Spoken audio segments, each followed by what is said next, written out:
तो समाजवादी पार्टी के नेता और राष्ट्रीय महासचिव स्वामी प्रसाद मौर्य, ये नाम हम सभी जानते हैं, बेहद ही चर्चित नाम है। और ये तब चर्चा में और आए जब ये भाजपा छोड़ के समाजवादी पार्टी में गए। समाजवादी पार्टी में जाते ही इन्होंने अपना टोन बदल लिया।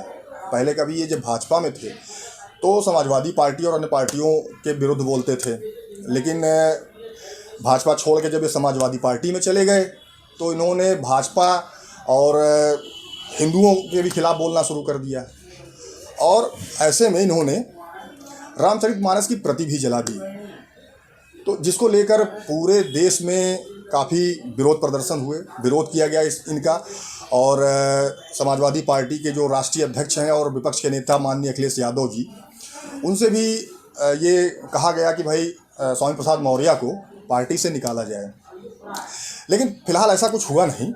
हाँ, ये ज़रूर है कि रामचरितमानस की प्रति जो स्वामी प्रसाद मौर्य द्वारा जलाई गई थी, उसको लेकर इनके ऊपर एक मुकदमा हुआ था और उस मुकदमे में न्यायालय में आरोप पत्र भी आ गया। अब उस आरोप पत्र में इनके खिलाफ मजिस्ट्रेट के कोर्ट द्वारा समन भेजा गया। तो स्वामी प्रसाद मौर्य और डॉक्टर R.K. वर्मा, ये सपा के विधायक हैं, इनके साथ कुछ और अन्य लोग भी हैं जिनका नाम FIR में है, जो भी उस समय वहाँ रामचरितमानस की प्रति जलाने में थे, तो उन सबके खिलाफ FIR हुई थी।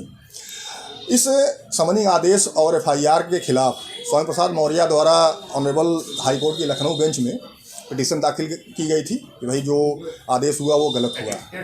लेकिन स्वामी प्रसाद मौर्य और डॉक्टर R.K. वर्मा को हाई कोर्ट से तगड़ा झटका लगा। ऑनरेबल हाई कोर्ट ने इनकी जो पिटीशन थी उसको खारिज कर दी और उसमें ये कहा गया कि भाई जो मुकदमा है वो निचली अदालत में चलेगा। ऐसे में स्वामी प्रसाद मौर्य और डॉक्टर R.K. वर्मा और अन्य जो भी इस कांड में थे, यानी कि रामचरितमानस को जलाने में जो भी थे जिनके खिलाफ FIR हुई है, तो उन सबको ऑनरेबल हाई कोर्ट से राहत नहीं मिली है। ऑनरेबल हाई कोर्ट ने ये भी कहा कि भाई जो पत्रावली है, जो इन्वेस्टिगेशन हुआ है पुलिस के द्वारा, उस पत्रावली को देखने से ये स्पष्ट रूप से ये प्रतीत होता है कि जो स्वामी प्रसाद मौर्य हैं और डॉक्टर R.K. वर्मा हैं और अन्य के द्वारा ये कृत्य जो किया गया है ये बेहद ही गंभीर है और इसके लिए निचली अदालत में मुकदमा चलना चाहिए। और ये भी टिप्पणी की गई कि एक राजनीतिक पार्टी में एक पद पर रहते हुए कोई भी ऐसा कृत्य किसी को नहीं करना चाहिए जिससे समाज में धार्मिक भावनाओं को भड़काया जाए, यानी धार्मिक भावनाएं भड़क सके, ऐसा कोई कृत्य किसी को भी नहीं करना चाहिए, चाहे वो स्वामी प्रसाद मौर्य हो या चाहे कोई अन्य भी हो। तो कुल मिलाकर स्वामी प्रसाद मौर्य और अन्य जो भी इस FIR में नामित हैं, उनके खिलाफ महत्वपूर्ण साक्ष्य उस पत्रावली में थे, जिसके आधार पर ऑनरेबल हाई कोर्ट ने इनकी जो पिटीशन थी उसको खारिज कर दी और निचली अदालत में जाने के लिए कहा, यानी कि अब इनको निचली अदालत में ही ट्रायल फेस करना पड़ेगा। अब हाई कोर्ट से राहत इनको मिली नहीं तो अब इनको निचली अदालत में जाना पड़ेगा। अब थोड़ा सा ब्रीफ में इसमें बता दूं कि मामला ये है कि ये सभी जानते हैं, पूरा देश ये जानता है कि स्वामी प्रसाद मौर्य द्वारा रामचरितमानस की प्रति जलाई गई थी। और ऐसे में उत्तर प्रदेश के प्रतापगढ़ जिले के अधिवक्ता हैं संतोष मिश्रा, उनके द्वारा स्वामी प्रसाद मौर्य, डॉक्टर R.K. वर्मा जो सपा के विधायक हैं और अन्य के खिलाफ एक प्रथम सूचना रिपोर्ट कोतवाली प्रतापगढ़ में दर्ज कराई गई थी। उस FIR में इन्वेस्टिगेशन किया गया। इन्वेस्टिगेशन के पश्चात उसमें आरोप पत्र माननीय न्यायालय के समक्ष दाखिल किया गया। माननीय न्यायालय द्वारा, विचारण न्यायालय द्वारा आरोप पत्र का अवलोकन किया गया।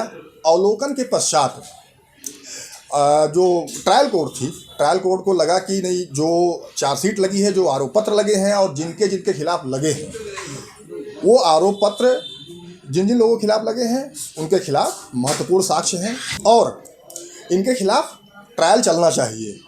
और इन्हीं सब चीज़ों को देखते हुए ऑनरेबल ट्रायल कोर्ट ने सभी को समन जारी किया था, जिसके विरुद्ध ये ऑनरेबल हाई कोर्ट के समक्ष गए थे। अब स्वामी प्रसाद मौर्य का कहना वहाँ ये था कि भाई ये जो मुकदमा हुआ है वो राजनीतिक विद्वेष की वजह से हुआ है। तो भाई राजनीतिक विद्वेष की वजह से मुकदमा कैसे हुआ? आपने भी तो राजनीतिक विद्वेष की वजह से ही तो ये रामचरितमानस की प्रति जलाई थी।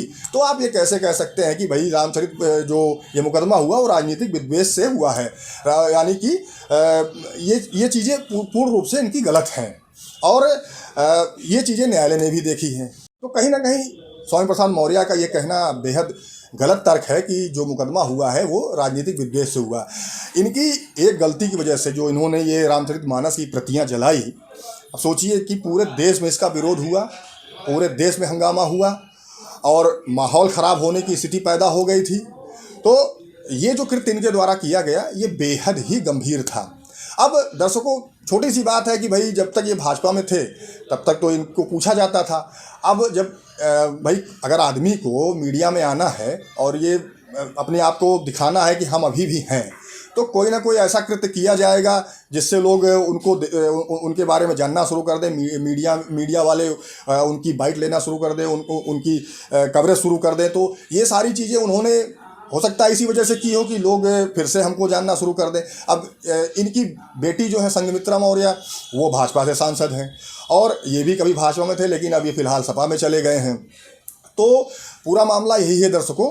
और स्वामी प्रसाद मौर्य, डॉक्टर R.K. वर्मा और जितने भी लोग थे समाजवादी पार्टी के, उनको हाईकोर्ट से तगड़ा झटका लगा है। उनको राहत वहाँ से नहीं मिली है। कुल मिलाकर अब इन्हें निचली अदालत में जाना पड़ेगा और संपूर्ण ट्रायल फेस करना पड़ेगा।